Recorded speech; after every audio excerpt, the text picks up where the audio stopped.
আমরা কোনো রাজনীতিবিদ নই, আমাদের কোনো রাজনৈতিক অভিলাষ নেই। আপনাদের বঞ্চিত করে আমাদের কোনো কিছু পাওয়ারও অভিলাষ নেই।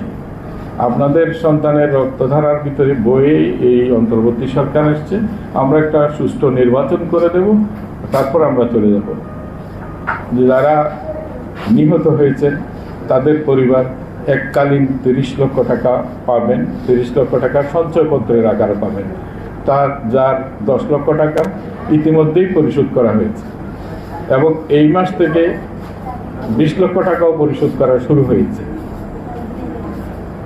836 জন শহীদ পরিবার বর্তমানে গেজেটের মধ্যে আছে।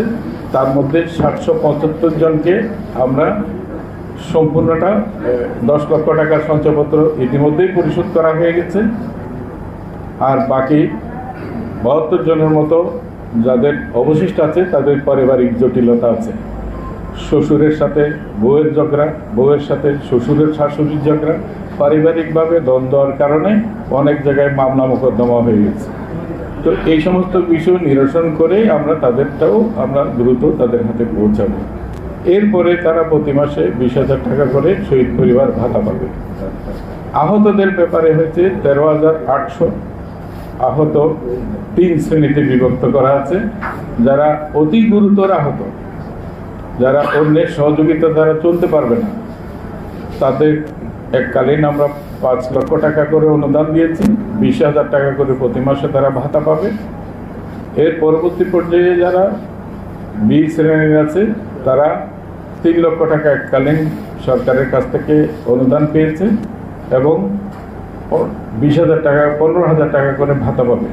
আর যারা চিকিৎসা নিয়ে সুস্থ হয়ে গেছেন, আহত ছিলেন, চিকিৎসা নিয়ে সুস্থ হয়ে গেছেন, তারা এককালীন 1 লক্ষ টাকা সরকার থেকে অনুদান পেয়েছেন এবং 10,000 টাকা করে প্রতি মাসে ভাতা পাবে। আহতরা আজীবন চিকিৎসা পাবে বিনামূল্যে। সরকারের সব রকমের হাসপাতালগুলোতে বিনামূল্যে চিকিৎসা সেবা আজীবন পাবে, যতদিন বেঁচে থাকবে ততদিন পাবে। তাদেরকে একটা হেলথ কার্ড দেওয়া হয়েছে, ওই হেলথ কার্ডের নিরিখে তারা ভাতা পাবে। এ তো গেল এই অনুদান এবং এককালীন ভাতার বিষয়ে। সরকার বড় ধরনের একটা পুনর্বাসন পরিকল্পনা গ্রহণ করেছে। এদেরকে সবাইকে যার যার পছন্দ অনুযায়ী পুনর্বাসিত করা হবে। যাদের রিকোজিট যথাযথ কোয়ালিফিকেশান নাই তাদেরকে প্রশিক্ষণ দেওয়া হবে। প্রশিক্ষণ দিয়ে তার চাহিদা মতো যে সমস্ত জায়গায় তার যোগ্যতা অনুযায়ী সেই সমস্ত জায়গায় তাদেরকে চাকরি দেওয়া হবে। আমরা কোটা দিতে পারছি না, কারণ কোটার বিরুদ্ধে সংগ্রাম করতে গিয়েই আজকে এই 24-এর গণ অভ্যুত্থানটা হয়েছে। এটা বলে যে গণ অভ্যুত্থানের শ্রমিকের নাম নাই, ছাত্রের নাম নাই, এটা ছাত্র কোনো নাম দিয়ে করা হয়নি, সরকার করেছে, এটা গণ অভ্যুত্থান। গণের মধ্যে, জনগণের মধ্যে আমরা সবাই আছি। আমরা এই কারণে এই গণ অভ্যুত্থানের সাথে যারা আহত নিহত হয়েছেন তাদের পুনর্বাসন কর্মসূচিটাও আমরা অত্যন্ত যুক্তিসঙ্গতভাবে ধীরে সুস্থে নিচ্ছি। তারা কেউ বেকার থাকবেন না, তাদের পূর্ণাঙ্গ জীবিকা হবে, যাতে তারা নিজের জীবন স্বাচ্ছন্দ্যের সাথে এখানে করতে পারেন। সেটার জন্য সরকার একটা মন্ত্রণালয়ের অধীনে একটা অধিদপ্তর, সেই অধিদপ্তরের নিয়োজিত সমস্ত কর্মকর্তারা সার্বক্ষণিকভাবে এবং সাংবৎসর এই আহত এবং নিহতদের জন্য নিবেদিত থাকবে। এটাই হচ্ছে সরকারের গৃহীত কর্মসূচি। চিকিৎসার জন্য সর্বোত্তম চেষ্টা হয়েছে। দেশের যাবতীয় হাসপাতাল যেগুলি আছে, এটা পুরা দায়িত্ব নিয়েছিল স্বাস্থ্য মন্ত্রণালয়।